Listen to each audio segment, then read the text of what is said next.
अस्सलामु अलैकुम वरहमतुल्लाहि वबरकातुह। हयात फारूकी, इनका कहना है कि क्या निकाह सिर्फ हम बिस्तरी के लिए किया जाता है? अच्छा सवाल है। बहुत सारे लोगों के ज़हनों में इस तरह की बातें आती हैं। दरअसल इनके मैं कमेंट और नीचे पढ़ रहा था तो इनका ये कहना था कि जब औरतें अपने शौहर से कहती हैं, कभी इनकार कर जाती हैं हम बिस्तरी से, तो वो शौहर कहते हैं कि फिर तो खाना बनाना हमें भी आता था, तुमको अपने घर पे निकाह करके तुमसे फ़ायदा क्या? तो शायद इसी वजह से इन्होंने ये सवाल किया कि क्या निकाह सिर्फ हम बिस्तरी ही के लिए किया जाता है? तो मैं आज की इस वीडियो में इस मसले को क्लियर करूंगा। गुजारिश है ध्यान से सुने। देखिए, हुजूर सल्लल्लाहु ताला अलैहि वसल्लम की सबसे प्यारी सुन्नत मुबारका है निकाह। हुजूर ने खुद फरमाया, अन निकाह मिन सुन्नती फमन रग़िबा अन सुन्नती फलैसा मिन्नी। निकाह मेरी सुन्नत है, जो मेरी सुन्नत से मुंह मोड़े वो हम में से नहीं। मन नकाह फ़क़द इस्तकमलल ईमान, जो जिसने निकाह किया उसका ईमान मुकम्मल हो गया। निकाह हुजूर सल्लल्लाहु ताला अलैहि वसल्लम की सुन्नत मुबारका है और दीगर अंबिया किराम की भी सुन्नत मुबारका है। निकाह वो मुबारक रिश्ता है जो जन्नत में कायम हुआ है और यही वो पहला रिश्ता है जो वजूद में आया है।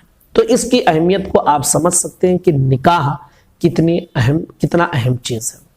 दूसरी चीज कि निकाह दरअसल इसका एक मकसद तो हुजूर की सुन्नत पर अमल है और इसका एक मकसद कि निकाह जब हो जाता है और मियाँ बीवी आपस में साथ में रहते हैं, अल्लाह ताला खुद इरशाद फरमाता है लितस्कुनु। अल्लाह ने इरशाद फरमाया ये मियाँ बीवी जब आपस में रहते हैं तो इससे उनको राहत और सुकून मिलता है।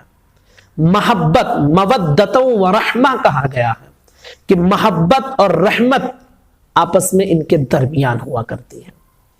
और इसका एक मकसद कि जो निकाह कर लेते हैं तो दरअसल उनकी निगाह गुनाहों से महफूज हो जाते हैं, चाहे वो मर्द हो और चाहे वो औरत हो। इसका एक मकसद है कि निकाह होने के बाद तकवा हासिल करना, परहेज हासिल करना, परहेजगार बनना ये इंसान के लिए मुश्किल नहीं होता है। और इसका एक मकसद है औलाद का हुसूल। अब आप देखिए कि निकाह के बहुत सारे मकासिद हैं। हुजूर की सुन्नत है, आपस में एक दूसरे के लिए उल्फत और सुकून का जरिया बन जाता है, निगाहों की हिफाजत हो जाती है, नुकसान तकवे का हुसूल हो जाता है, औलाद का हुसूल हो जाता है। अगर सिर्फ ये कहा जाए कि निकाह हम बिस्तरी के लिए किया जाता है तो ये दुरुस्त नहीं होगा।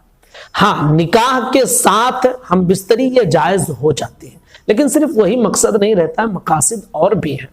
याद रखिए कि अगर कोई गुनाह से बचने के लिए, हुजूर की सुन्नत पर अमल करने के लिए, तकवा हासिल करने के लिए, औलाद के हुसूल के लिए कि हुजूर की उम्मत में इजाफा हो जाए, निकाह करे, बीवी से हम बिस्तरी करे, तो अल्लाह तबारक व तआला इस पर बहुत अजर अता फरमाता है।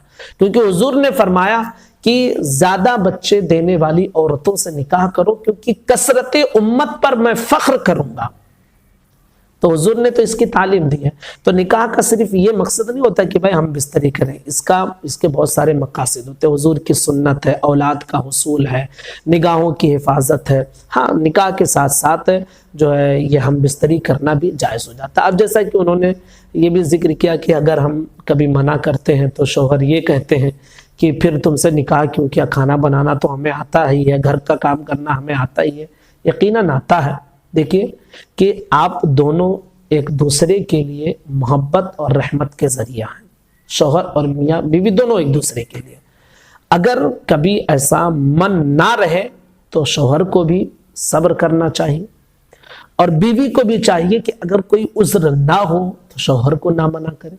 शौहर की यह जिम्मेदारी है कि अगर कोई उज्र हो बीवी को तो फिर रुक जाए, सब्र कर ले। इस पर भी अल्लाह ताला दोनों को सवाब अता फरमाएगा क्योंकि आपने एक दूसरे के दिल का ख्याल रखा है, एक दूसरे की परेशानी का ख्याल रखा है। اور اگر آپ زبردستی کرتے ہیں بھائی اس طرح کا معاملہ، تو دیکھیے جائز تو ہی ہے، لیکن اس سے آپس میں نفرتیں پیدا ہو سکتی ہیں کہ شوہر یہ سوچے کہ میرا حق ہے میں کروں، تو پھر بیوی کے دل میں یار کہ یہ جب آتا ہے تب اس کو یہی دھن سوار رہتا ہے۔ سمجھ میں آئی بات؟ اسی طرح بیوی بھی کچھ ایسا اپنے شوہر پر بوجھ نہ کرے کہ شوہر کو یہ لگے کہ یار یہ تو ہمیشہ یہی چیز کرتی ہے۔ محبت کے ساتھ رہیں، الفت کے ساتھ رہیں۔ جہاں تک بات یہ رہی کہ کیا نکاح صرف اسی لیے کیا جاتا ہے، تو صرف یہی مقصد نہیں ہوتا، اس کے کئی مقاصد ہیں۔ ہاں نکاح کے ساتھ یہ چیز ضرور جائز ہو جاتی ہے۔ امید کرتا ہوں کہ باتیں سمجھ میں آئی ہوں گی۔ گزارش ہے کہ کلپ کو اپنے تمام ساتھیوں تک شیئر کریں۔ السلام علیکم ورحمۃ اللہ وبرکاتہ۔